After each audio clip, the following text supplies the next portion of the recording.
The scorching Texas sun beat down mercilessly on the dusty arena of Maverick County Livestock Auction, where weathered cowboys and cattle buyers gathered for the monthly bull sale that would determine the fate of dozens of animals. The air was thick with dust, sweat, and the pungent smell of livestock, while the sound of boots scraping against wooden bleachers mixed with the occasional lowing of cattle waiting their turn. In the center ring, under the harsh spotlight that cast long shadows across the packed dirt floor, stood a massive black bull with a pronounced limp in his right hind leg. "Lot 47, bellowed auctioneer Hank Dalton, his voice echoing through the cavernous tin-roofed building like a gunshot. His weathered face showed the strain of trying to move inventory that nobody seemed to want. "This here's Thunder Ridge, former breeding bull, 5 years old, injured in transport last month. Starting bid at $500. The crowd fell into an uncomfortable silence that stretched like a taut wire ready to snap. Cowboys shifted uneasily in their seats, shaking their heads and exchanging knowing glances. This wasn't what they had come for today. They wanted young, strong animals with proven bloodlines and championship potential. Thunder Ridge stood motionless in the center of the ring, his scarred hide telling silent stories of better days when he had been valued and respected. His left horn was chipped and broken, a testament to some forgotten struggle, and his once powerful frame now carried the weight of rejection and neglect like a physical burden. The bull's coat, which had once gleamed like polished obsidian, was now dull and patchy in places where old injuries had healed poorly. His massive shoulders, still impressive despite everything, seemed to sag slightly under the weight of countless disappointments. But his eyes, those deep, dark eyes that seemed to hold more intelligence than most people expected from livestock, remained alert and proud, unbroken despite everything he had endured. "Come on, folks," Hank's voice cracked with barely concealed desperation as he surveyed the unresponsive crowd. "This bull's got excellent bloodlines. His sire was Dakota Thunder and his dam was from the legendary Stormbreaker line. Do I hear 250? 100? Anybody willing to give this animal a chance?" Snickers rippled through the crowd like wildfire, each laugh another dagger thrust into whatever dignity Thunder Ridge had left. "That bull ain't worth the bullet to put him down," muttered rancher Buck Morrison, his voice loud enough for everyone within 50 feet to hear clearly. The cruel laughter that followed his comment cut through the air like a whip, each chuckle another blow to the already defeated animal's spirit. "Look at that limp," added another voice from the crowd, dripping with disdain. "He couldn't catch a 3-legged calf, much less serve as a breeding bull. What's the point of keeping something around that can't do its job? Somebody should put that poor animal out of his misery," chimed in a woman wearing expensive jewelry and a designer hat that screamed money and privilege. "It's almost cruel to keep him alive in that condition." But from the back of the auction house, cutting through the sea of mockery and dismissal, a young man in expensive boots and a pristine Stetson stepped forward with purpose. 22-year-old Chase Wellington had never set foot in a cattle auction before that sweltering afternoon, and everything about his appearance screamed inexperience and privilege. His hands, soft and unblemished from a life spent in air-conditioned offices and luxury vehicles, trembled slightly as he raised them high above the crowd of hardened ranchers and cattlemen. Chase's heart pounded in his chest as he felt the weight of hundreds of eyes turning toward him. His throat was dry as sandpaper, and his expensive shirt was already soaked with nervous sweat despite the industrial fans working overtime to move the stifling air. But something about Thunder Ridge's eyes, proud, defiant, unbroken despite everything, spoke to him on a level deeper than reason or logic. $50, Chase called out, his voice barely audible over the crowd's murmurs and the distant sound of cattle in the holding pens. The arena fell completely silent, as if someone had sucked all the air out of the building. All eyes turned to the young man whose designer jeans and spotless hat screamed money and inexperience to everyone present. Chase felt his cheeks burn red under the scrutiny of the crowd, but he held his ground, his jaw set with determination that surprised even himself. "Well, I'll be damned," someone whispered in the crowd. "The rich kid wants to play cowboy." $50? Hank repeated, his voice filled with a mixture of surprise and relief. "Do I hear 55? Anyone? Going once at $50? The silence stretched on, broken only by scattered chuckles and whispered comments about money and foolishness. No one else was willing to bid even a penny on the broken-down bull, not even to spite the young millionaire's son. "Sold!" Hank slammed his gavel down with finality before anyone could object or mock the ridiculously low price. Lot 47 goes to the young gentleman for $50. As Chase walked through the crowd toward the ring to claim his unexpected purchase, he heard the whispers following him like a gathering storm. "Rich kid playing cowboy," someone muttered with barely concealed contempt. "That bull will kill him before sunset," added another voice, filled with cruel amusement at the thought of easy money meeting harsh reality. "His daddy's oil money can't save him from 2,000 pounds of angry beef," laughed a third observer. Thunder Ridge watched Chase approach with those intelligent dark eyes, studying this stranger who had just changed both their destinies forever. The bull's massive frame remained perfectly still, but there was something in his gaze that suggested an awareness and intelligence far beyond what most people expected from livestock. His ears twitched slightly as he processed the sounds around him. The crowd's laughter, the young man's nervous breathing, the scrape of expensive boots on dirt. Chase reached the fence and climbed over carefully, his movements uncertain but determined. He reached out slowly, his hand trembling as he touched Thunder Ridge's scarred flank for the first time. The bull's hide was warm and solid beneath his palm, and Chase could feel the powerful muscles beneath the skin, still strong despite the visible injuries and the pronounced limp. Thunder Ridge didn't flinch or move away from the gentle contact. Instead, he seemed to lean slightly into the touch, as if he had been waiting years for someone to see past his injuries and limitations to the strength and spirit that still burned within his massive chest. His breathing slowed, and for just a moment the tension seemed to leave his powerful frame. 3 weeks after the auction, Chase Wellington stood in the pristine stables of his family's sprawling Lone Star Ranch, watching Thunder Ridge settle into his new home with a mixture of hope and anxiety that gnawed at his stomach like a persistent ache. The bull's limp was noticeably less pronounced now, thanks to the daily care and attention from veterinarian Dr. Sarah Martinez, but the other ranch hands still shook their heads and whispered among themselves whenever they saw the massive animal grazing peacefully in the pasture, as if his very presence was an affront to their professional sensibilities. The Wellington Ranch was a monument to Texas wealth and power, spanning over 50,000 acres of prime cattle country that had been in the family for 4 generations. The main house, a sprawling mansion of limestone and timber, commanded a view of rolling hills that stretched to the horizon. The stables where Thunder Ridge now resided were better appointed than most people's homes, with climate control, automatic watering systems, and veterinary facilities that rivaled those found at major universities. "Mr. Wellington," ranch foreman Jake Hawkins approached with obvious concern etched across his weathered face, his boots crunching on the immaculate gravel path that connected the various buildings of the compound. Jake had worked for the Wellington family for over 20 years, starting as a young cowhand and working his way up through sheer competence and unwavering loyalty. "Your daddy's been asking a lot of questions about that bull lately. Maybe it's time you explained exactly what you're planning to do with him." Chase's stomach knotted with anxiety that had been building for days. His father, oil magnate Richard Wellington, had built an empire worth hundreds of millions of dollars through smart investments, calculated risks, and an almost supernatural ability to spot opportunities that others missed. Buying a lame bull for $50 at a backwater auction wasn't exactly the kind of strategic thinking that Richard had spent decades trying to instill in his only son and heir. The truth was, Chase had been hiding something monumental from everyone, including his wealthy and influential family. Despite growing up on one of Texas's largest and most prestigious ranches, despite being surrounded by cattle and horses his entire life, despite the expectations that came with the Wellington name, he had never actually ridden a bull. Not once. Not even close. His father had always assumed that Chase's natural talent would kick in when needed. Just like everything else the Wellington name had always touched seemed to turn to gold.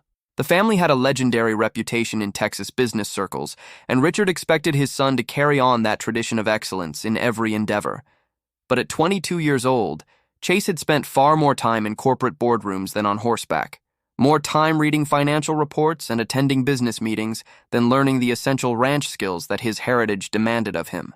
The weight of expectations pressed down on him like a physical burden, made worse by the knowledge that he was living a lie that grew larger with each passing day. Every time someone mentioned his natural ability or his born instincts for ranch work, Chase felt the deception eating away at him like acid. "Jake," Chase said quietly, his voice barely above a whisper, as he glanced around to make sure they weren't being overheard by any of the other ranch hands. "I need to ask you something, and I need you to keep it strictly between us. Can you do that?" The grizzled foreman studied Chase's face carefully, noting the tension in the young man's jaw and the way his hands clenched and unclenched at his sides. Jake had watched Chase grow up, had seen him evolve from a curious child who asked endless questions about the animals to a teenager who seemed more interested in balance sheets than breeding programs. He nodded slowly, sensing the enormous weight in the young man's tone and the vulnerability he rarely allowed anyone to see. "You know you can trust me, son. I've never repeated a confidence in my life, and I'm not about to start now." Chase took a deep breath, steeling himself for what felt like the most difficult confession of his life. "I want to learn to ride bulls, Jake. Real bull riding, not just sitting on some gentle practice animal for a few seconds. I want to start with Thunder Ridge, and I want to do it right." Jake's weathered face went pale as the implications of Chase's words sank in. His eyes widened, and he took an involuntary step backward, as if Chase had just announced his intention to jump off a cliff. "Son, are you completely out of your mind? That bull may be lame, but he's still a 2,000-pound animal with a grudge against the world and the strength to turn you into hamburger. And you've never even what?" Chase interrupted, his pride stinging at the unfinished accusation hanging in the air between them. "Never even rode a bull before," Jake finished gently but firmly, his voice carrying the weight of decades of experience with dangerous animals and overconfident young men. "Hell, Chase, I've watched you your whole life. You're smart as a whip when it comes to business matters. You can read a financial statement like it's a bedtime story. But this isn't business. This is life and death, and there's no board meeting or negotiation that's going to save you if things go wrong." Chase walked over to Thunder Ridge's spacious pen, his expensive boots crunching on the perfectly maintained hay-covered ground. The massive bull lifted his great head from his feed trough, water dripping from his muzzle as he studied Chase with those remarkably intelligent dark eyes. There was no aggression in that gaze, no hint of the violence that everyone seemed to expect from him. Instead, there was something that Chase had never seen in any other animal: a quiet understanding, a recognition of shared isolation and rejection. "Jake, my father thinks I'm ready to take over a significant portion of the ranch operations," Chase said, his voice heavy with the weight of confession. "Next month, he's hosting the annual Wellington Rodeo Championship. It's the biggest event on our social calendar, and every major cattle rancher, oil executive, and politician in Texas will be there. 3,000 people, Jake. And he expects me to ride in the exhibition, to show everyone that I'm worthy of carrying on the Wellington tradition." Chase's voice cracked slightly as the full magnitude of his situation became clear even to himself. "If I can't do this, if I can't prove that I belong in this world, I'll lose his respect forever. I'll never be worthy of the Wellington name, and everything our family has built will eventually crumble because the heir isn't strong enough to hold it together." The foreman's expression softened as he heard the genuine pain and fear in Chase's voice. He had watched this young man grow up carrying the enormous burden of family expectations, always trying to live up to a legacy that seemed impossibly large and demanding. The Wellington name carried weight in Texas that few outsiders could truly understand. It opened doors, created opportunities, and demanded a level of excellence that could crush a person if they weren't strong enough to bear it. "Chase, there are safer ways to learn these skills," Jake said carefully, choosing his words with the precision of a man who understood the delicate nature of pride and family obligation. "We could start you on some gentler animals, work you up gradually over several months." "No," Chase said with a firmness that surprised both men. "It has to be Thunder Ridge. Don't you see, Jake? We're both rejects trying to prove we belong somewhere. We're both carrying the weight of other people's low expectations. If I can't trust him with my life, how can I ever trust myself with anything that really matters?" Jake studied the fierce determination burning in Chase's eyes and saw something he had never noticed before. The same stubborn courage and refusal to accept defeat that had built the Wellington fortune in the first place, just pointed in a direction that no one had anticipated. It was the kind of determination that could either forge a man into something extraordinary or destroy him completely. and Jake realized that Chase had already made his choice. The morning sun cast long, dramatic shadows across the practice arena as Chase Wellington climbed onto the wooden fence with trembling hands, his heart hammering against his ribs like a caged bird desperate for freedom. The arena, specially constructed for this purpose over the past week, was a testament to the Wellington family's resources. Professional-grade steel railings, impact-absorbing dirt flooring mixed with sand for optimal cushioning, and safety equipment that rivaled what was used in professional rodeo circuits across the country. Thunder Ridge stood in the center of the ring like a monument to power and patience, fitted with a practice saddle that looked impossibly small against his massive frame. The leather was supple and well-oiled, custom-made by the finest saddle maker in Texas specifically for this unusual partnership. Dr. Sarah Martinez, a veterinarian with over 15 years of experience treating rodeo animals, checked her comprehensive medical kit one final time, while Jake Hawkins adjusted the protective padding around the arena walls with the meticulous care of a man who understood that one mistake could mean death or permanent disability. "Remember," Jake called out, his voice carrying the weight of decades of experience with dangerous animals and overconfident young men. 8 seconds is all you need for a qualified ride in professional competition. But first, let's see if you can manage 3 seconds without getting yourself killed or permanently maimed. For the past week, Chase had been training relentlessly under Jake's watchful and often critical eye. His soft, privileged hands were now blistered and raw from rope work, the pain a constant reminder of how far he had to go and how much he had taken for granted throughout his pampered life. His expensive designer clothes had been permanently replaced with worn jeans, protective gear, and boots that bore the scars and dirt stains of countless practice sessions that often ended with him eating dirt and questioning his sanity. Every muscle in Chase's body ached with a deep, bone-weary exhaustion that he had never experienced in his climate-controlled, cushioned existence. His shoulders burned from rope work, his legs were bruised from countless falls, and his pride was battered from the constant reminders of his inexperience. But somehow, incredibly, his determination had only grown stronger with each passing day, fed by a fire that he hadn't known existed within himself. Thunder Ridge had undergone an equally remarkable transformation during their time together. Under Dr. Martinez's expert care and a carefully designed rehabilitation program, his limp had improved dramatically, and the daily interaction with Chase had awakened something profound and almost spiritual in the bull's wounded spirit. The animal that had once been dismissed as worthless, broken, and destined for slaughter was remembering what it felt like to have purpose, to be valued and respected by another living being who saw past his physical limitations to the strength and nobility that still burned within. The bull's coat had regained much of its former luster, his eyes were brighter and more alert, and there was a spring in his step that hadn't been there since his injury.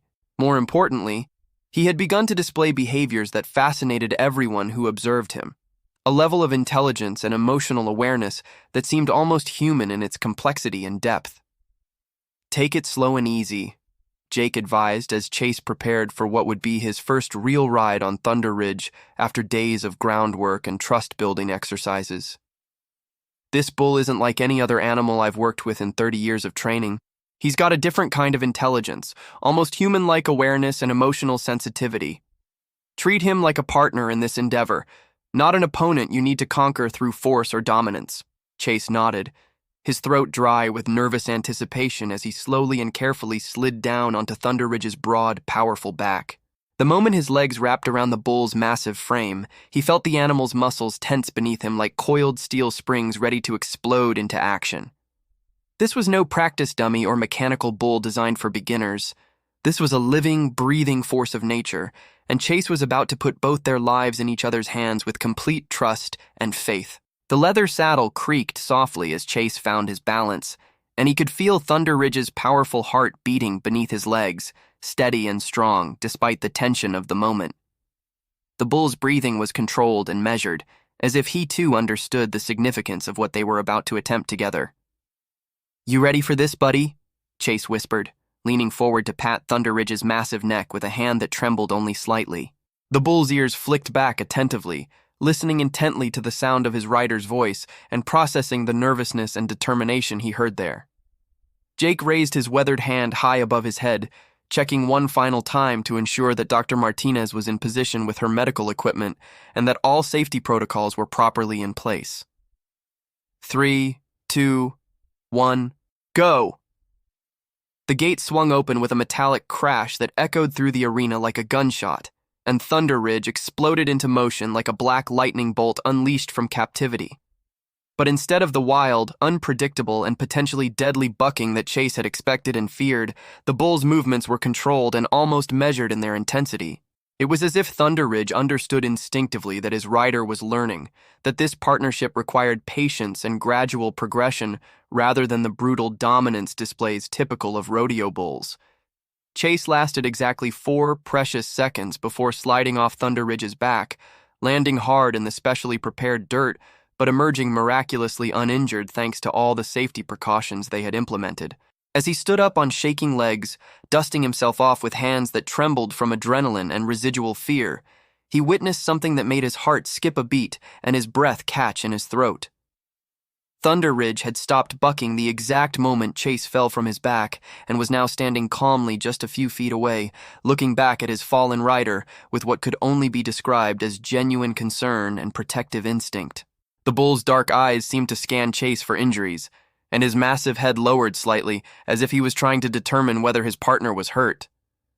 "Well, I'll be completely damned," Jake muttered under his breath, his eyes wide with amazement and something approaching awe.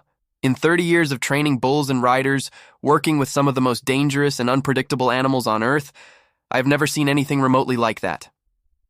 That bull actually cares about you, son. He's protective of you. Day after grueling day, they practiced together in the dusty arena, their bond deepening with each session like a friendship forged in fire and mutual respect. Chase's riding improved dramatically with each attempt, his balance becoming more natural and instinctive, his grip more confident and secure. Thunder Ridge seemed to respond to this progress by gradually increasing the challenge and complexity of his bucks, as if the intelligent animal was deliberately teaching Chase, pushing him just hard enough to grow stronger and more skilled without destroying his fragile confidence or causing serious injury. Dr. Martinez observed their training sessions with growing fascination, taking detailed notes on behavior patterns she had never witnessed before in her extensive career. "I've been treating and studying animals for over 20 years, she told Jake one afternoon, as they watched Chase and Thunder Ridge work together in perfect harmony. But this relationship is unlike anything I've ever seen in my professional experience. That bull is genuinely protective of Chase, almost paternally so. He's not trying to throw him off or assert dominance. He's trying to teach him how to stay on and succeed." As the Wellington Rodeo Championship approached like an unstoppable freight train, carrying the weight of family expectations and social obligations, word began to spread through the tight-knit ranching community about the young millionaire and his most unusual training partner. Some visitors came to watch out of simple curiosity, others out of skepticism and barely concealed hope for failure, but everyone who witnessed their practice sessions walked away with the same inescapable conclusion. Something truly special and almost magical was happening in that dusty arena between a broken-down bull and an inexperienced rich kid. The Wellington Rodeo Championship had drawn the biggest crowd in its 15-year history, transforming the sprawling ranch into a carnival of Texas wealth, power, and tradition that attracted spectators from across the entire Southwest. The grandstands were packed to capacity, with over 3,000 of Texas's most influential cattle ranchers, oil executives, politicians, and rodeo enthusiasts, all buzzing with anticipation and the kind of electric energy that only comes from witnessing something unprecedented. The arena itself was a monument to Wellington excess and attention to detail, professional-grade lighting systems that could illuminate every corner with television-quality clarity, state-of-the-art sound systems that carried every word to the furthest reaches of the crowd, and safety equipment that exceeded even professional rodeo standards. Food vendors lined the perimeter, selling everything from traditional barbecue to gourmet cuisine, while a full bar served premium whiskey and imported beer to guests who had paid thousands of dollars for premium seating. News crews from 3 major networks had set up their cameras around the arena perimeter, drawn by the incredible story that had been circulating through social media and sports journalism circles for weeks. The tale of a millionaire's son who planned to ride a supposedly worthless auction reject in front of the most important people in Texas. Reporters from ESPN, Fox Sports, and CNN were positioning themselves for the best angles to capture what they sensed would be either a triumph or a disaster of epic proportions. In the competitors' area behind the chutes, Chase Wellington sat on a hay bale that had been placed there specifically for him, trying desperately to calm his racing nerves while his hands shook uncontrollably and his stomach churned with anxiety that threatened to overwhelm him completely. The sounds of the crowd, thousands of voices blending into a continuous roar, punctuated by occasional cheers and applause, seemed to press against him like a physical weight. His father, oil magnate Richard Wellington, approached through the crowd of competitors and handlers with a complex mixture of pride and deep paternal concern, etched clearly across his weathered, sun-beaten face. Richard had built his empire through calculated risks and unwavering determination, but watching his only son prepare to risk his life for reasons he didn't fully understand was testing every instinct he had developed over decades of high-stakes decision-making. "Son," Richard said gently, placing a strong, calloused hand on Chase's trembling shoulder with the care of a man who understood the weight of expectation and legacy. "You don't have to do this. Nobody here expects you to prove anything to them. You're already a Wellington. That name carries more weight in this state than you realize." "I expect it of myself, Dad," Chase interrupted firmly, standing to face his father with a newfound determination that seemed to radiate from somewhere deep within his core. "For the first time in my life, I'm doing something that truly matters to me personally. Not just something that looks good for the Wellington name and reputation or advances our business interests." Richard nodded slowly, his eyes misting slightly, as he recognized the unmistakable steel in his son's voice, the same unbreakable determination and refusal to accept defeat that he had inherited from generations of Wellington men who had built their empire through sheer willpower and an absolute refusal to back down from any challenge. "Then ride like a Wellington, son. Show them what our family is made of. But more importantly than anything else, come back to us safe and sound." As Chase made his way through the crowd of competitors, handlers, and media personnel toward the chutes, he could hear the announcer's booming voice echoing across the packed arena with theatrical flair. "Ladies and gentlemen, we have quite an extraordinary story for you today that proves the American dream is still alive and well. Young Chase Wellington, son of oil magnate Richard Wellington and heir to one of Texas's greatest fortunes, will be attempting to ride Thunder Ridge, a bull that was purchased for just $50 at a livestock auction and written off as worthless by everyone who saw him." Nervous laughter rippled through portions of the crowd, mixed with genuine curiosity and anticipation about what they were about to witness. Some spectators had come specifically to see the rich kid fail spectacularly, while others were genuinely rooting for an underdog story that seemed too incredible to be true. In the arena, Thunder Ridge waited patiently in chute number 7, his massive frame completely filling the small space that had been designed to contain much smaller animals. The bull's transformation over the past weeks had been nothing short of miraculous. His coat now gleamed with health and proper nutrition. His muscles rippled beneath skin that showed no trace of the neglect and abuse he had suffered for so long. His dark eyes were alert and focused, but strangely calm given the chaos and noise surrounding them. There was something almost zen-like about his demeanor, as if he had found a peace within himself that transcended the external circumstances. Chase climbed carefully onto the chute rails and looked down at his partner with deep affection and mutual respect that had been forged through weeks of shared struggle and gradual trust building. "This is it, buddy. Time to show all these people what we're truly made of. Time to prove that being rejected doesn't mean being worthless." As Chase settled onto Thunder Ridge's broad, powerful back, something felt dramatically different from all their practice sessions at the ranch. The bull was tense with an energy that Chase had never felt before during their training.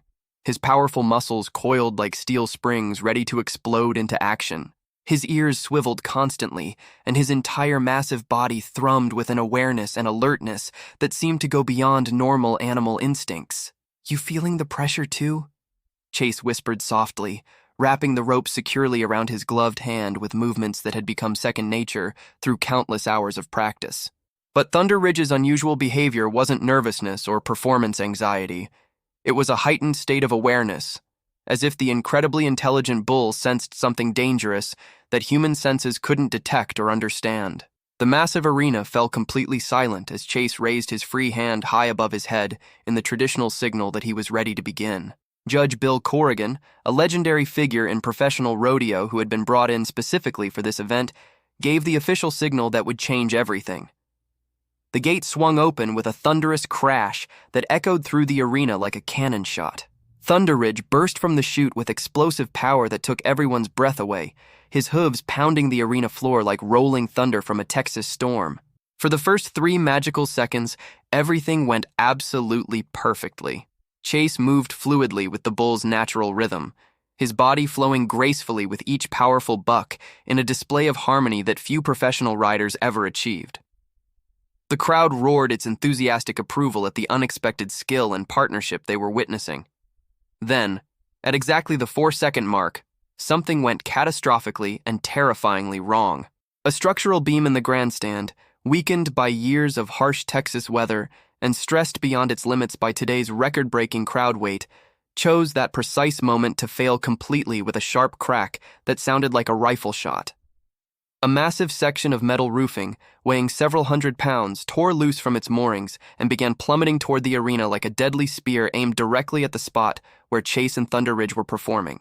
Most of the crowd didn't even see the disaster unfolding above them, focused as they were on the action in the arena below. But Thunder Ridge, with his supernatural awareness and protective instincts, did. The bull's massive head snapped upward with lightning speed, his intelligent eyes instantly tracking the falling debris with laser-like focus and calculating its trajectory with mathematical precision. In a split second, that defied all logical explanation and challenged everything that people thought they knew about animal intelligence. Thunder Ridge changed direction mid-buck with impossible agility, launching himself and Chase away from the impact zone with incredible precision and perfect timing. The heavy metal beam crashed into the arena floor exactly where they had been just moments before, embedding itself deep in the hard-packed earth with devastating force that would have killed them both instantly. The impact sent up a cloud of dust and debris that temporarily obscured the arena, and the crowd's cheers turned to gasps of horror as they realized what had almost happened.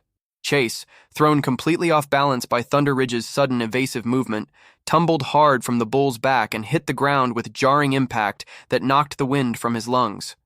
But instead of bucking away in panic as any normal bull would instinctively do when faced with falling debris and chaos, Thunder Ridge did something absolutely extraordinary that left everyone speechless and would be talked about for generations. He positioned his massive body directly between Chase and the continuing rain of falling debris, using himself as a living shield to protect his fallen rider from harm. His powerful legs spread wide for stability, his great head lowered defensively, and his entire 2,000-pound frame became a fortress of protection around the young man who had given him a second chance at life and dignity. A second piece of heavy roofing material came crashing down with tremendous force, striking Thunder Ridge's muscular shoulder and leaving a bloody gash, but bouncing harmlessly away from Chase's vulnerable form. The bull grunted deeply with obvious pain, but held his protective position without wavering for even a second, his eyes never leaving the young man he was shielding with his own life.